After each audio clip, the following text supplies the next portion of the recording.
पनडुब्बा के आर्टिकल के बाद मेरा काम थोड़ा चल पड़ा था। कुछ लोग जानने लगे थे। आसपास की जगहों में चर्चाएं होती थी।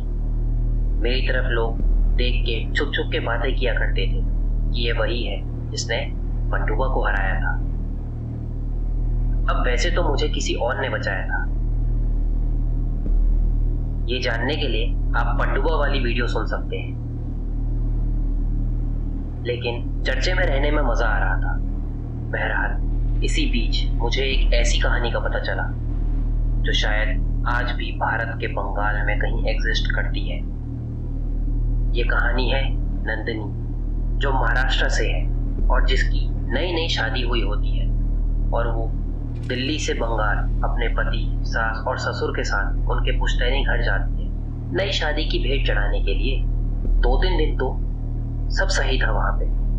अगर कुछ पसंद नहीं आता या कोई बात अच्छी नहीं लगती वो तुरंत बोल दिया करती थी। लेकिन फिर एक शाम वो बाहर से वापस आई तो उसके बाद से वो अपने ऑफिस के काम को छोड़ घर के कामों में ज्यादा ध्यान देने लगी। और तो और वो सभी काम जल्दी जल्दी खत्म कर देती थी। खाना भी समय पे बन रहा था, साफ सफाई भी समय पे हो रही है। घर में अगर कोई अतिथि आ जाए तो वो उनके साथ भी बातचीत में घुल मिल जाती थी। यहाँ तक कि कभी कभी तो वो बांग्ला में भी बात करती थी। पहले तो उसकी सास को अचंभा हुआ क्योंकि उनके बेटे ने उनको बताया था कि नंदिनी एक इंट्रोवर्ट लड़की है, ज्यादा किसी से बात नहीं करती और उसको खाना बनाना भी नहीं आता। फिर उन्होंने सोचा शायद सीख लिया होगा, क्या पता थोड़ा बहुत बदलाव चाहती हो अपनी गृहस्थ जिंदगी में। अब 1-2 दिन और सब सही से चल रहा था। सास, ससुर, पति सब खुश थे।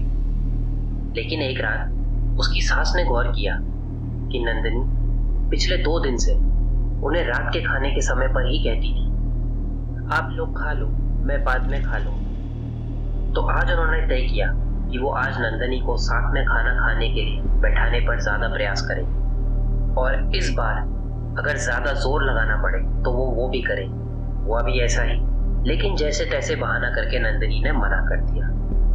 अब उसकी सास को कुछ कुछ गड़बड़ लगने लगी और उन्होंने सोचा अगले दिन सुबह वो इस बारे में अपने बेटे से बात करे।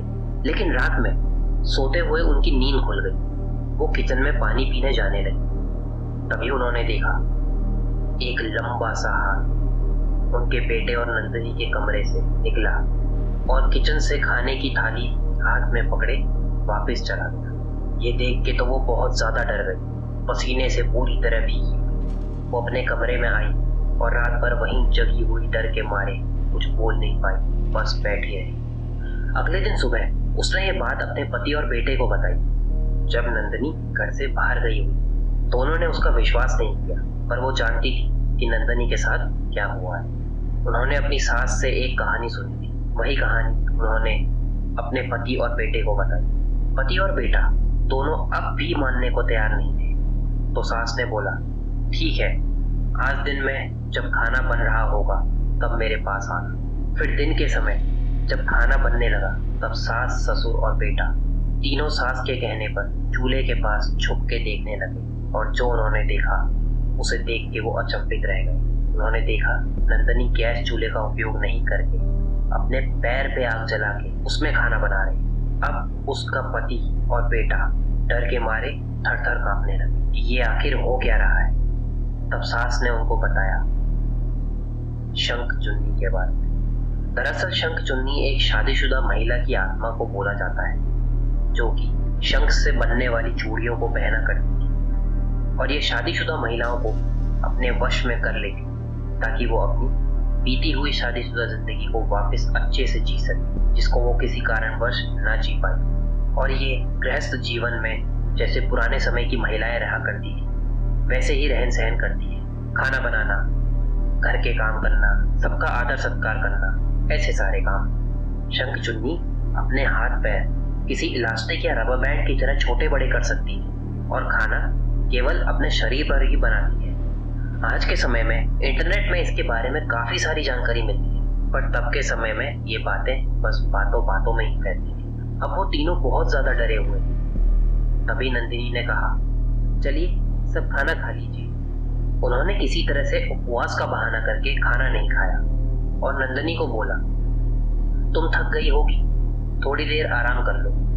तब शंख चुन्नी को लगा, आज ये उसको आराम करने को क्यों कह रहे हैं। फिर उसने सोचा, शायद अब वो उसके परिवार में अच्छे से ढल गई हो और इनको उस पर कोई संदेह नहीं हो रहा होगा, इसलिए उनकी बात मान वो अपने कमरे में सोने चली गई। और फिर उसकी सास को अपनी सास की कहानी से याद आया, शंख चुन्नी को भगाने के लिए कच्ची हल्दी की गांठ को जला के उसके नाक के पास रखना होता है, ताकि वो उसको सूंघ के कमजोर पड़े और वहां से चली जाए। सास ने भी वैसा ही किया और हुआ भी ऐसा ही। जैसे ही कच्ची हल्दी की जलती हुई गंध उसकी नाक में गई, वो बिस्तर से उठकर हवा में उड़ने लगी और चिल्लाने लगी, আমি যাবে না, আমি তাকে হত্যা করবে, আমি তাকে হত্যা করবে, আমি যাবে না। लेकिन वहां हल्दी का धुआं इतना हो गया था कि कुछ दिखाई नहीं दे रहा था। फिर अचानक धुएं में से एक परछाई घर के बाहर चली गई और नंदिनी अगले दिन सुबह उठी। उसने देखा उसका पति, ससुर और सास कच्ची हल्दी लेके खड़े थे। उसने कहा, काइज़ाला आई। तब जाके उनकी जान में जान आई कि अब नंदिनी ठीक है।